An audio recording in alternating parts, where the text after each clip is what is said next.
Hello, and welcome to the History of Philosophy in China by Peter Adamson and Karen Lai, brought to you with the support of the Philosophy Department at King's College London and the LMU in Munich. Online at historyofphilosophy.net. Today's episode, Way Better Than Greenwashing, Daoism on Nature. The Laozi places humans within the landscape, the earth environment, and the cosmological spheres, often in connection with Dao, as the all-embracing context wherein all things are situated. The text speaks about how water benefits all, and how heaven and earth do not necessarily prioritize human concerns. In this way, it offers a perspective that is bigger and more inclusive than the human point of view. Does this express a concern for the natural environment, as some scholars have suggested?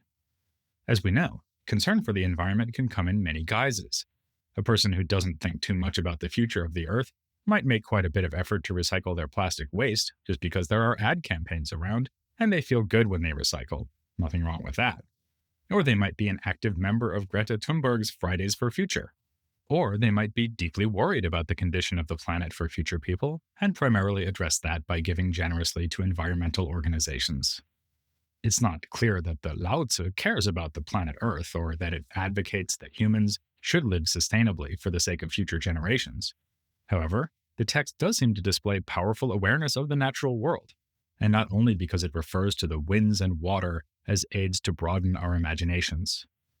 The phrase heaven and earth, tian di, signals a perspective beyond our anthropocentric one, even if it is not clearly defined in the Laozi. For example, there's no clear distinction between heaven and earth on the one hand, and heaven on the other. As a couplet, heaven and earth doesn't refer merely to a spatial domain that houses all existence. Rather, it is the locus of all human activity, providing the conditions and parameters for the realization of our pursuits. It's in this way that heaven and earth are said to be all-encompassing and inclusive. Laozi, chapter 7, says, "Heaven is eternal and earth everlasting. They can be eternal and everlasting because they do not exist for themselves, and for this reason can exist forever." The inclusiveness of heaven and earth is manifest in their impartiality toward all existence. They show no special preference for benevolence, which is another way of saying that human-centered values are not heaven and earth's priority. The sage is expected to model himself after heaven and earth. It does not aim to be benevolent or to nurture benevolence. Laozi 77, which upholds heaven's Tao, contrasts it with the Tao of humankind. Whereas heaven's Tao is to reduce whatever is excessive and supplement whatever is insufficient, humanity's anthropocentric Tao reduces the insufficient to offer to the excessive. This not only speaks to the narrowness of the morality devised by humankind, but also brings out the exploitation of the weak in the world as we know it. By contrast, there is another Tao, more significant than that entrenched in human values, that seeks to close the gap. Heaven and earth are beneficent. We are told that they unite to drip sweet dew. Without the command of humanity, it drips evenly over all. This reminds us of the Moist heaven, which is also beneficent, and which sets a standard for humans to follow. The point here is not to suggest that there are fundamental similarities between Moist and Taoist philosophy, but rather that many of the Warring States traditions appealed to heaven as the anchor for human behavior. This same chapter of the Laozi, number 32, also emphasizes heaven and earth's seemingly effortless attention to all things, while holding to account the fragmentation created by the regulations and institutions of the human world. It's clear enough that the Laozi wants to draw a connection between heaven and earth on the one hand, and Tao on the other, but it's not so easy to say what that connection might be. Whereas in Laozi chapter 25, heaven is said to be modeled on Tao, other chapters seem to refer to Tao as having qualities similar to those of heaven, or of both heaven and earth. Just as we've seen references to heaven and earth's inclusiveness and sustenance, similar characteristics are attributed to Tao. The great Tao flows everywhere, it may go left or right. All things depend on it for life, and it does not turn away from them. It accomplishes its task, but does not claim credit for it. It clothes and feeds all things, but does not claim to be master over them. Tao is also said to give rise to all things, which could evoke the idea of Tao as a creator. Specifically, Laozi chapter 52 speaks about the beginning or the origin as the mother. There was a beginning of all under heaven, which may be called the mother of all under heaven. Commentators have thus understandably taken the view that Tao is the mother. These images of origination, sustenance, impartiality, and equality reach out to a source beyond humanity. Although some of them draw on images of the natural environment, such as water, winds, and rain, there are no explicit statements about the Laozi's concern for the natural environment. However, there is another phrase that may be understood as referring specifically to the natural world, and that is ziran. In Laozi chapter 25, there's a pecking order of models for guiding human life, and ziran sits right at the top. Humanity models itself on earth, earth models itself on heaven, heaven models itself on Tao, and Tao models itself on ziran. Just as earth is the fa, or model, for humanity, so ultimately ziran is the model for Tao. What then is ziran? The phrase doesn't translate neatly into English, and this difficulty is compounded by the Laozi's cryptic language. Taking the words in the phrase separately, zi means self, and the word ran means like this, or this is how it is. Thus you may come across the translations self-so or self-so-ness. That's not exactly crystal clear, so let us explain further. Ziran refers to an individual's state of being, say what a giraffe is, just in and of itself. So we might understand the ziran of a giraffe as the giraffe's nature, though it shouldn't be assumed that it is a stable or fixed condition. And lest we move too quickly down the essentialist path, the word ran is also associated with fire, which as we know is dynamic and interacts with other elements in its vicinity. If we were to try to express the sense of dynamism that's part of ziran's meaning, we might translate it as natural or spontaneous. In this second sense, ziran refers to a thing's spontaneous responses to its circumstances, its being self-so in a way that is not coerced. Therefore, in ziran, we have a phrase in Taoist philosophy which is quite enigmatic. Translated as nature, ziran may refer to the intrinsic features of things, which they have just by being what they are. But translated as spontaneity, ziran highlights the propensity of a thing to develop of its own accord. Of course, these two ideas are not inconsistent. It is part of a baby giraffe's nature to develop spontaneously into an adult giraffe, and the adult giraffe may realize the nature of giraffes more fully. But the two translations at the very least highlight different aspects of ziran, so that an interpreter might lean more on one or the other connotation. We see this with Wang Bi, whose commentary on the Laozi has accompanied the version of the Laozi most widely read in scholarship. He understands ziran in the first way, as the given nature of things, that is, what a thing is of itself. He explains the uncoordinated, ongoing, and interrelated events in the natural world as a manifestation of ziran. In his comments on Laozi chapter 5, he states that heaven and earth are not aiming to be benevolent because they intend to leave alone whatever is natural. He describes the action of heaven and earth in the following ways. They do nothing and create nothing. The 10,000 things manage and order themselves, therefore they are not benevolent. One who is benevolent will create things, set things up, bestow benefits on them, and influence them. He gives favors and does something. When he creates, sets something up, bestows benefits on things and influences them, then things will lose their true being. Animals eat straw, though the earth does not reproduce it for them. Men eat dogs, though heaven does not produce dogs for them. If nothing is done to the 10,000 things, each will accord with its function, and everything is then self-sufficient. In this comment, Wang Bi sees each of the 10,000 things as having a naturally inherent function.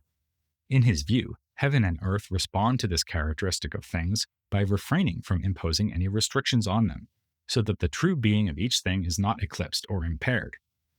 This gives us the impression that Wang Bi's metaphysics recognizes a right way for each thing to be, even though the Laozi provides few clues as to what these true natures might be.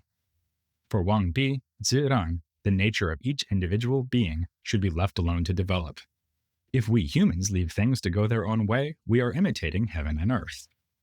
This yields lessons for political life. The right style of leadership is modeled according to the way things are, ziran. This sounds like a somewhat primitivist, back-to-nature view of government. Rulers should just leave the people alone and allow them to be self-sufficient. And indeed, Lao Tzu chapter 80 expresses views that seem aligned with those held by Wang Bi. Let there be a small country with few people.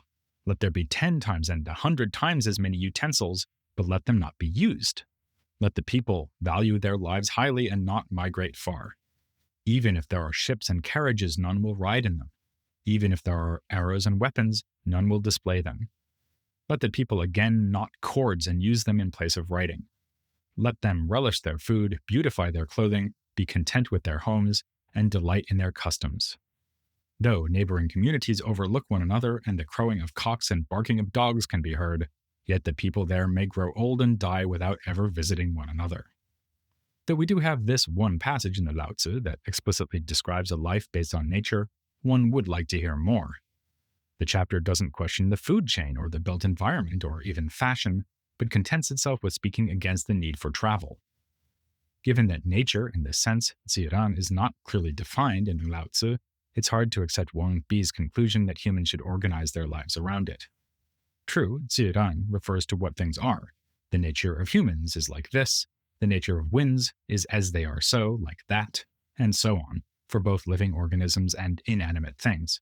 But the view that all things have their specific natures, if that's what the Lao Tzu is trying to say, is barely adequate to support an environmental ethic.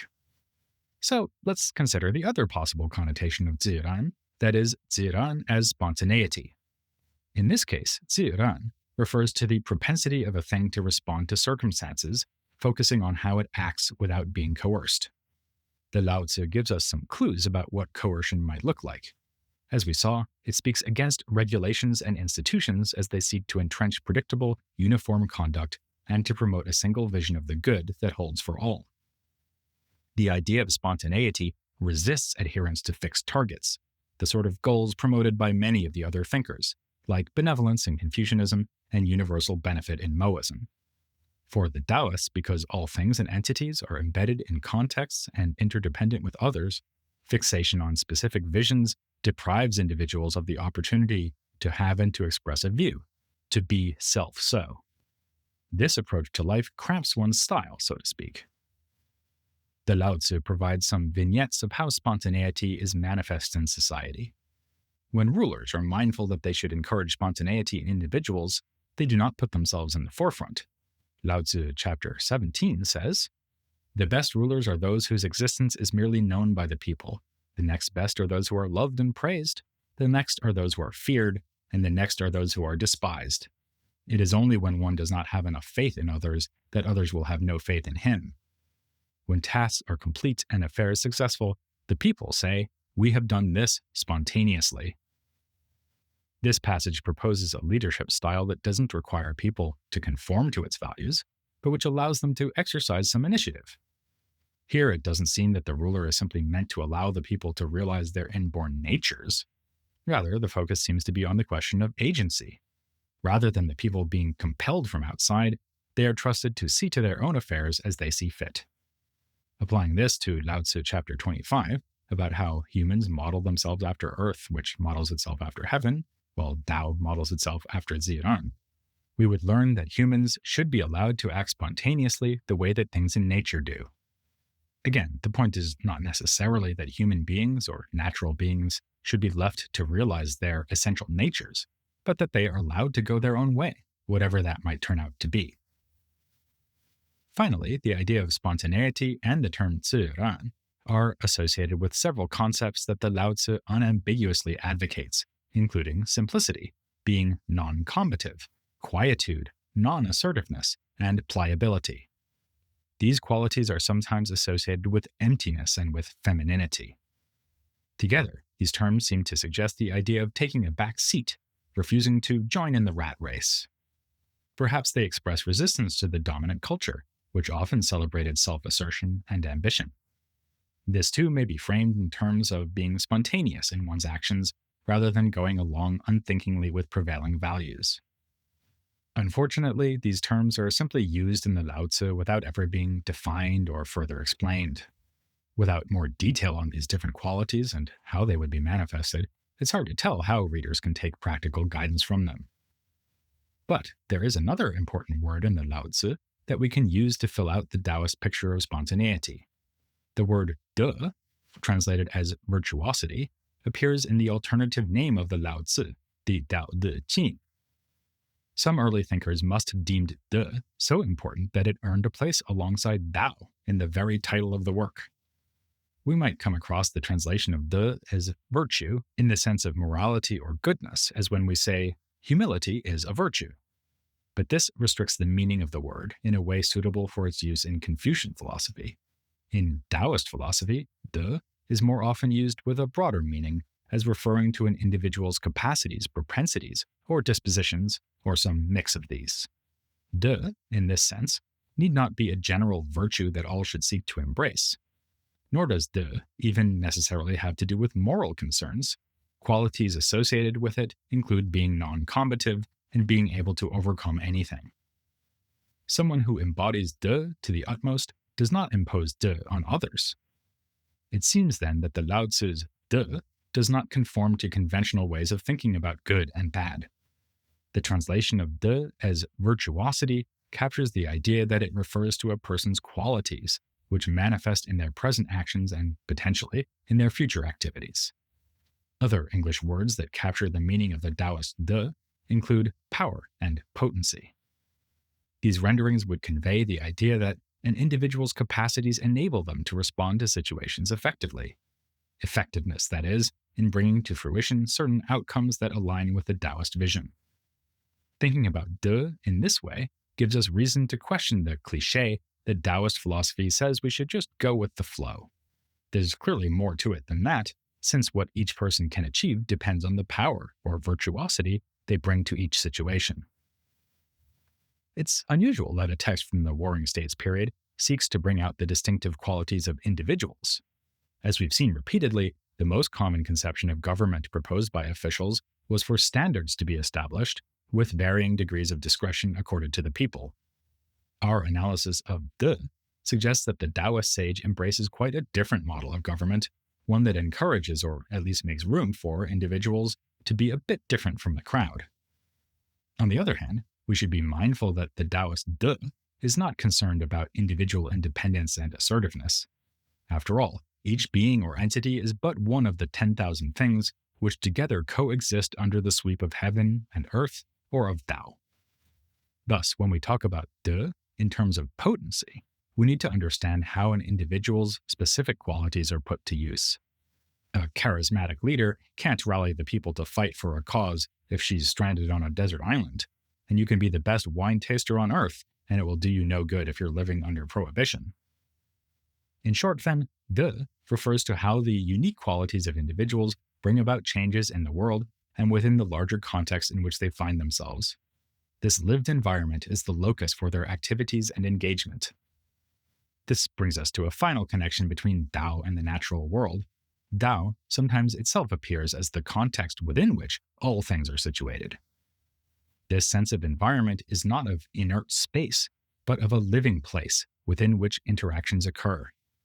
Inasmuch as each individual has a particular sphere of influence, the myriad things, forces and events around them also condition and shape them. And, since individuals are inevitably participants in the world as they act on the world frames their existence and gives meaning to what they do. We've seen how the Confucians gave much attention to human nature, not only to the moral capacities of humans, but also how to grow them. Both Mengzi and Xunzi considered Qing, human nature, dwelling at length on the moral resources available to humans for developing a flourishing society. By contrast, although the Laozi doesn't concern itself with Qing, it offers a view of what it means to be human from a perspective that is beyond the human. As one of the 10,000 things, and necessarily embedded in Tao's environing context, an individual cannot but think about their own potency as well as their vulnerabilities in that context. This too speaks against an interpretation of ziren as an individual's given nature or essence. We also need to recognize that facets of the wider environment are constitutive of our powers and thus of our identity.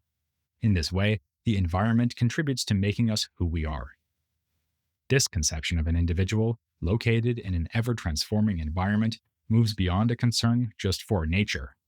In fact, it understands the well-being of each individual as deeply intertwined with the condition of the wider environment. It's just part of being human to show concern for the health of the planet, just as it is to ensure the health of other species, entities, and fellow humans. Not because these others are viewed instrumentally to secure our own well being, but because our destinies are closely intertwined. In this episode, we use the phrase heaven and earth quite a lot, as if these are just two things that together make up the natural world. And though that is often what the phrase means, it's important that there are two things here, which could also be seen as contrasting: heaven above, earth below, and us humans in the middle, muddling along in our lived environment. That's just one example of another striking feature of the Laozi, its many allusions to pairs of concepts, like strong and weak, active and passive, masculine and feminine, light and dark. In many texts, such pairings are indeed used simply as contrasts, often with one preferred over the other. Better from the typical warring state's perspective to be strong, active, and masculine than weak, passive, and feminine. Having never seen a typical perspective that it didn't want to undermine, the Laozi questions this sort of binary thinking. Next time, we'll be saying not either or, but both and, as in, you should both listen to the next episode and tell all your friends to do the same. That's here on The History of Philosophy in China.